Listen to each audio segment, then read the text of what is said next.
تو پھر یہ چیزیں جب آتی ہیں آپ اس سے گزرتے ہیں تو وہ کہتے ہیں نا آپ ایک کندن بن جاتے ہیں. لیکن ایسا آپ کیا سمجھتے ہیں ایسا کیوں ہوتا ہے کہ لوگ اتنا پرسنل کیوں لے لیتے ہیں ہر بات کو؟ جب آپ کسی کے اب میں مثلاً آپ کے پاس آیا ہوں انٹرویو اگر دینے تو آپ نے سوالات تو پوچھنے ہیں اور آپ نے اپنی مرضی کے پوچھنے ہیں, میری پسند کے تو نہیں. تو مجھے اگر اس بات کا خوف ہو کہ میں جواب نہیں دے پاؤں گا تو میں کہہ سکتا ہوں نا کہ میں اس معذرت اس سوال پہ میں بڑا اچھا سوال آپ نے پوچھا. نمبر 1 عبدالرئیس صاحب عدم برداشت ہے. سچ کوئی سننا نہیں چاہتا, صحیح, سچ کوئی بولنا نہیں چاہتا. دنیا میں سب سے مشکل کام مرنے سے بھی پہلے کیا ہے اور مرنے سے بھی مشکل جو مجھے لگا, میری زندگی کا نچوڑ ہے اس جرنلزم کے اندر, خود سچ بولنا, دوسرے سے سچ سننا اور تیسرا سچ لکھنا. یہ دنیا کا سب سے مشکل کام ہے اور اس کی سزا پیغمبروں نے کاٹی ہے. ہم کس کھیت کی مولی ہیں پھر؟ صحیح بات ہے کہ اللہ تعالیٰ نے ہر انسان کو آزاد پیدا کیا اور اتفاق سے میرا اور آپ کا بھی جس علاقے سے تعلق ہے اسے بھی آزاد کشمیر کہا جاتا ہے, اگرچہ بحث الگ ہے یہ کہ آزاد کتنا آزاد ہے.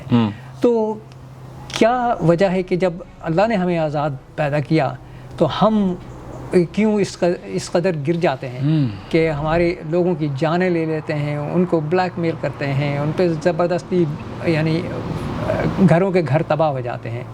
تو اس کی کیا وجہ آپ کیا سمجھتے ہیں, کیوں ضروری ہے؟ آپ اتنے قتل عام کتنی بار پاکستان کا اگر ذکر کریں تو کتنی بار یعنی کچھ لوگوں کو جان سے مار دیے گئے, کچھ کو جیلوں میں بند کر دیا گیا, کچھ اور طرح کی اذیتیں دی گئیں. تو ایسا کیا ہے انسانی ذہن کے اندر گئے؟ ٹھیک, اس میں 2 سوالات ہیں آپ کے. پہلا حصہ تو بڑا مختصر ہے کہ اللہ نے تو انسان کو اشرف مخلوقات پیدا کر کے پوری دنیا کے اندر کہا جاؤ میری دنیا دیکھو, چاند پہ پہنچ جاؤ, جو دل کرتا ہے کرو. یعنی کہ اشرف مخلوقات بنانا کہ ہمیں جنات سب چیزوں کے اوپر دسترس حاصل ہے, ہم جو چاہیں کر سکتے ہیں. 2 راستے دے دیے, یہ اچھا ہے یہ برا ہے, اور انسان کو کہا جو مرضی کر. اس سے بڑی کوئی حیثیت تو انسان کو اللہ اور کیا دے سکتا تھا؟ اپنے بعد اگر اس نے کسی کو طاقت دی تو وہ انسان ہے, لیکن وہ اللہ کا دستور ہے کہ اس نے انسان کو اشرف المخلوقات بنایا.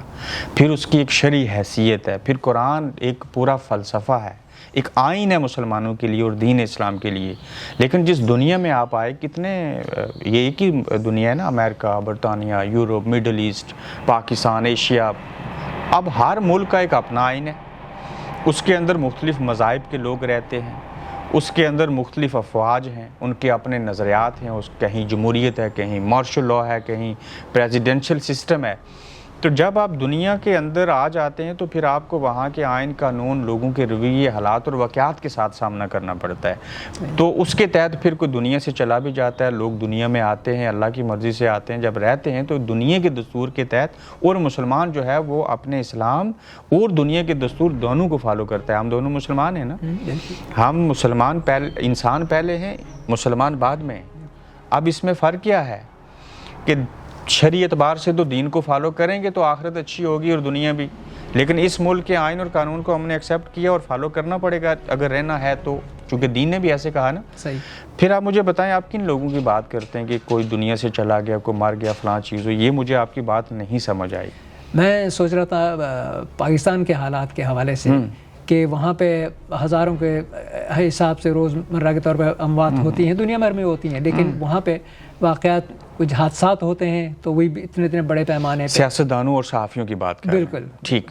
پچھلے سال کی ایک رپورٹ ہے انٹرنیشنل جرنلسٹ ایسوسی ایشن کی, اس میں صرف میں اپنی برادری کی بات کروں تو صرف پاکستان کے اندر 4 سال اور 2 ماہ میں 42 صحافی جو تھے وہ مار دیے گئے ہیں, جس میں کچھ اغوا بھی ہوئے ہیں. عمران ریاض کا نام ہے. اس سے پہلے آپ دیکھیے ابھی جھالے, کس کی آپ بات کریں جن کے ساتھ یہ چیزیں ہوتی رہیں. کسی نے شاعری سے معاشرے میں تبدیلی لائی, کسی نے صحافت کے ذریعے لائی, کوئی دانشور بنا, کوئی ناول نگار بنا, کسی نے سیاست میں آ کے معاشرے کو بہتر کرنے کی کوشش کی. تو ہر ایک کا رول تھا اور اس کی سزا تو کاٹنی پڑتی ہے نا.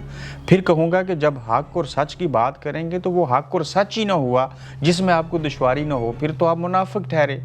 تو جب حق سچ کی بات کریں کہ چیزیں ہوں گی تو پھر آپ کو ان حالات کا سامنا کرنا پڑے گا, اس کی قیمت ادا کرنی پڑے گی. اور پاکستان جیسے ملک میں جہاں آئین نہیں ہے, جہاں قانون کی پاسداری نہیں ہے, جہاں پہ انصاف نہیں ہے, جہاں پہ بنیادی انسانی حقوق نہیں ہے, جس ملک میں پینے کا صاف پانی نہ ملے, لوگوں کو تعلیم نہ مل سکے, جہاں پہ آپ کے 50% سے زائد لوگوں کے اپنے گھر نہ ہوں, وہ پڑھے لکھے نہ ہوں, تو اس ملک کے اندر تو پھر زیادہ برائیاں ہوں گی, زیادہ ناانصافیاں ہوں گی. تو آج کوئی اگر ووٹ کو عزت دینے کی بات کرتا ہے, کوئی حقیقی آزادی مانگ رہا ہے, کوئی انصاف چاہتا ہے, تو یہ ایک ارتقائی سفر ہے. 76 سال ہماری عمر ہے. اس گریٹ بریٹن کو بھی تو انسان بننے کے لیے ان لوگوں کو کئی 100 سال لگے. یہ تو لیٹ 1970s کے بعد انہوں نے جو سیاہ فام تھے ان کو تو قیدی رکھا ہوا تھا, وہ تو ان کے نوکر چاکر تھے. یہاں پہ تو ایک گھر میں 25 لوگ رہتے تھے, یہاں پہ تو ٹوائلٹ نہیں ہوتی تھی. اور پھر آپ دیکھیے کہ آج انہوں نے خواتین کو حقوق دیے. آج وہی سیاہ فام جو ہیں وہ ہاؤس آف پارلیمنٹ میں اور ہاؤس آف لارڈ میں اور میڈیا میں اور ہر شعبہ زندگی کے اندر بیلنس ہیں. تو ہم 76 سال میں ان کے سامنے ایک بچے ہیں, تو اگر ان کو 300-400 سال لگا جنہوں نے ہم سے آزادی حاصل کی, تو ہمیں ٹائم لگے گا. اور وہ ٹائم آ چکا ہے, شعور بڑھ رہا ہے, لوگوں کو سمجھ آ رہی ہے. یہ ٹک ٹاک, یوٹیوب سارے جو ہیں وہ کردار ادا کر رہے ہیں اپنا اپنا. تو یہ آپ کیا سمجھتے ہیں جو حالات ہیں اس وقت پاکستان میں سیاست کے حوالے سے اور دیگر مسائل کے حوالے سے, تعلیم وغیرہ, تو یہ سوشل میڈیا اس میں اپنا کتنا کردار ادا کر رہا ہے؟ آج مجھے آپ سے سوال لے کے جواب دینا پڑ رہا ہے, تو مجھے جواب دینا پڑے گا. یہاں پہ یہ اظہار کرنا ضروری ہے کہ اگر میں جرنلزم میں نہ ہوتا, مجھے بالکل سیاست سے دلچسپی نہیں ہے. پتہ نہیں کیوں مجھے چڑ ہے. یہ اب مجبوری ہے اور اب ضرورت ہے کہ ہمیں اس ماحول کے اندر ایڈجسٹ ہو کے یہ چیز کرنی ہے, ورنہ سیاست سے مجھے کوئی دلچسپی نہیں تھی. دیکھیے 21ویں صدی میں ہم رہ رہے ہیں. آپ خود آئی ٹی میں رہے, 1970s میں آئی ٹی میں رہے, جب ایک پورے کمرے میں ایک کمپیوٹر آتا تھا. تو آج دیکھیں آپ کے ہاتھ میں کمپیوٹر نہیں, اس سے بھی بڑی چیز ہے, یعنی کہ پوری دنیا ہے آپ کے موبائل کے اندر. تو کیوں شعور نہیں آئے گا؟ اس دور کے اندر آپ کو کوئی مسجد میں جانے کی ضرورت نہیں ہے شعور کے لیے. آپ کو قاعدہ کلاس سے لے کے ماسٹر ڈگری کرنے کی بھی ضرورت نہیں ہے. یہ سوشل میڈیا کے اوپر آپ ایک کی بات سنیں, دوسرے کی سنیں, تیسرے کی سنیں, آپ کو شعور آ جائے گا. تو ہر صورت میں جو ہے سوشل میڈیا, یہ جدید دور جو ہے, ابھی تو یہ ٹیکنالوجی رپورٹ ڈلیوری کر رہے ہیں, پتہ نہیں فلائی کرنے والی چیزیں آ جائیں گی, بغیر ڈرائیور کی گاڑی جہاں پہ آ گئی تو وہاں پہ عوام کو شعور نہیں آئے گا. ترقی کر رہی ہے ٹیکنالوجی, بالکل آ رہی ہے, اور پاکستان کے اندر اسی چیز نے تو شعور دیا, ورنہ تو ہمارے پاس تو یکساں نصاب بھی نہیں تھا. تو اس کا مطلب ہے کہ لوگ جو ہے وہ سمجھ رہے ہیں ان سیاستدانوں کو جو عوام کو ایک وقت میں بیوقوف بنا سکتے تھے. اب شاید وہ حالات نہیں ہیں, لوگوں میں اب سمجھ آ گئی ہے. اور مثال کے طور پہ ابھی یہ نواز شریف صاحب کا اعلان ہوا ہے پاکستان جانے کے حوالے سے 21 اکتوبر کو غالباً, اس سے پہلے بھی کئی بار اعلانات ہو چکے ہیں. تو آپ کیا سمجھتے ہیں, اس بار جائیں گے اور وہاں پہ کوئی مثبت کردار ادا کر پائیں گے؟ نو ڈاؤٹ کہ یہ سوال پوچھنا پڑ گیا, چونکہ نواز شریف صاحب نے اتنے ڈاؤٹ ڈال دیے کہ اب ہر بندے کو شک ہے کہ اب بھی جائیں گے یا نہیں جائیں گے. میری ذاتی رائے بھی ہے اور ایک حقیقت بھی ہے کہ نواز شریف صاحب ہر صورت جائیں گے. اب وہ 21 اکتوبر کو جائیں گے یا جب بھی جائیں گے, لیکن جانا تو ہے. ایک سیاستدان جیل میں ہے, اس سے پہلے نواز شریف جیل میں تھے, اس سے پیچھے جائیں محترمہ بینظیر بھٹو, شہید زرداری صاحب, فاطمہ جناح تک چلے جائیں, کس نے صحبتیں برداشت نہیں کی. تو یہ ایک ارتقائی سفر ہے جس سے تمام سیاستدان ہی صرف گزرے ہیں اور یہی برے ہیں, انہی کو کرپٹ کہا گیا. میں کسی کی گارنٹی اور شورٹی نہیں دے سکتا, کوئی چھوٹی برائی ہے, کوئی بڑی برائی ہے, کوئی تھوڑا کرپٹ ہے, کوئی زیادہ کرپٹ ہے, مگر یہ سیاستدان کسی اور کے مقابلے میں فرشتے ہیں. ہم صحافیوں نے, ہم عوام نے, اس اسٹیبلشمنٹ نے مل کے ایک پروپیگنڈا بنا کے صرف سیاستدانوں کو چور اور برا کہا ہے, جو کہ میں اس بات سے اتفاق نہیں کرتا ہوں. یہی صرف قصوروار نہیں ہیں, یہ بہتر لوگ ہیں, یہ عوام کے نمائندے ہیں, یہ جیسے کیسے بھی ہیں, یہ کسی اور سے اچھے ہیں. یقیناً دوسرے دیگر جو ادارے ان میں بھی ایسے لوگ ہوں گے, لیکن جو مطلب ہے کہ جن کو آپ 100% ایماندار نہیں کہہ سکتے, لیکن سیاستدانوں پہ کیا عوام کا زیادہ حق نہیں بنتا کہ ان کو گریبان ان کا پکڑے, کیونکہ ان کو ووٹ دے کے ووٹ کی طاقت سے لاتے ہیں اقتدار میں؟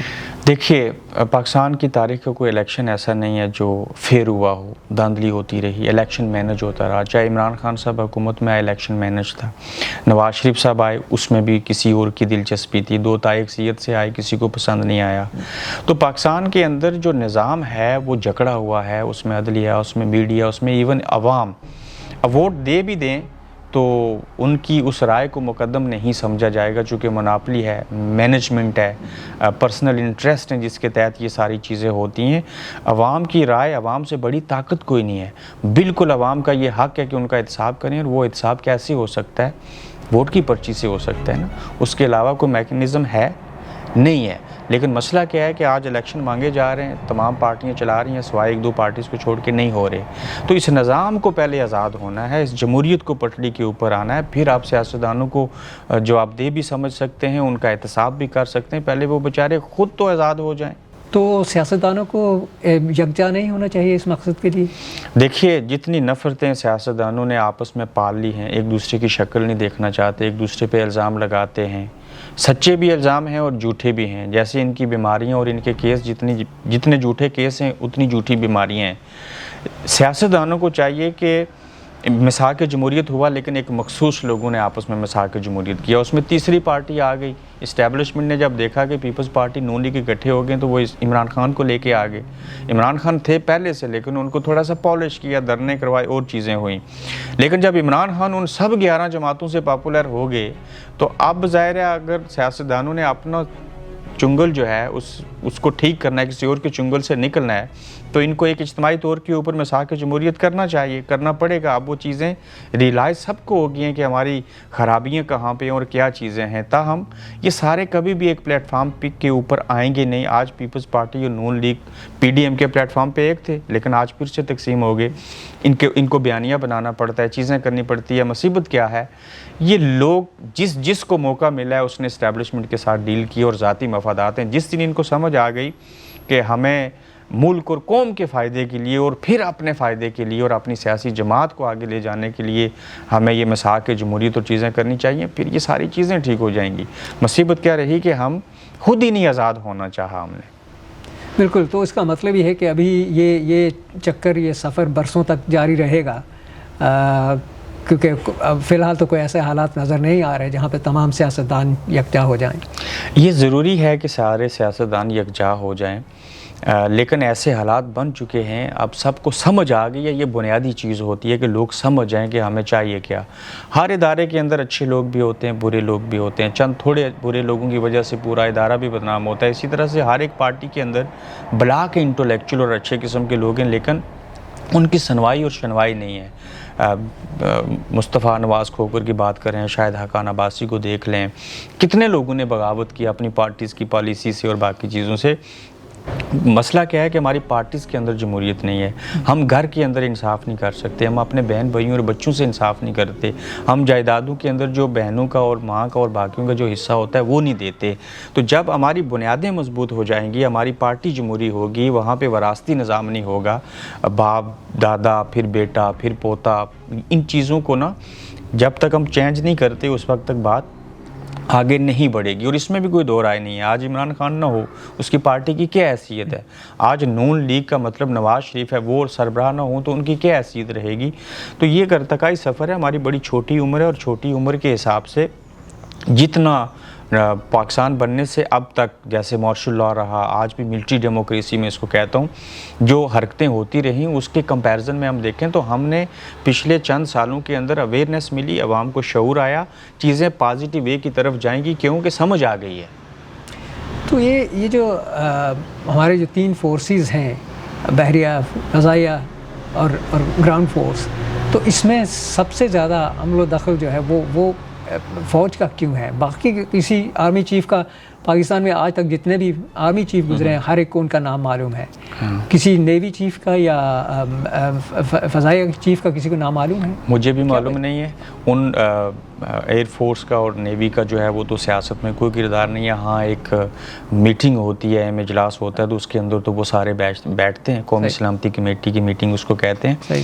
دیکھیے، پاکستان جب سے بنا تھا نا، جب ہماری بنیادیں رکھ دی گئیں تو کچھ شروع دن سے ایسی حرکتیں ہو گئیں کہ ایوب خان صاحب جو تھے جب وہ کور کمانڈر تھے تو لکھنؤ گئے قائد اعظم محمد علی جناح کے ساتھ، تو اس وقت بانی پاکستان نے کہا کہ آپ مجھے سلیوٹ نہیں کر سکتے، چونکہ آپ فوجی والا کام کم کرتے ہیں اور سیاست میں آپ کی دلچسپی مجھے زیادہ نظر آتی ہے. یہی وجہ تھی کہ جب قائد اعظم نے پشاور میں خطاب کیا اپنی وفات سے کچھ عرصہ پہلے، چند ماہ پہلے، تو اس میں انہوں نے ایک موضوع رکھا جس کے اوپر انہوں نے بات کرنی تھی کہ پاکستان کے حوالے سے میں کچھ چیزیں بتاؤں. ذرا ایک لیکچر تھا ان کا، تو انہوں نے تمام چیزوں کو بالائے طاق رکھتے ہوئے انہوں نے صرف فوج کے اوپر لیکچر دیا کہ آپ کو اپنا کام کیا کرنا چاہیے، کیا چیزیں ہونی چاہیے. تو جس بانی پاکستان نے ملک بنایا ان کی موجودگی میں اگر فوج مداخلت کرتی تھی، آج تک اگر وہ چیز ہو رہی ہے تو اس کو بڑا وقت لگے گا پیچھے دھکیلنے کے لیے، چونکہ 76 سالوں کا نصف کتنا ہوتا ہے؟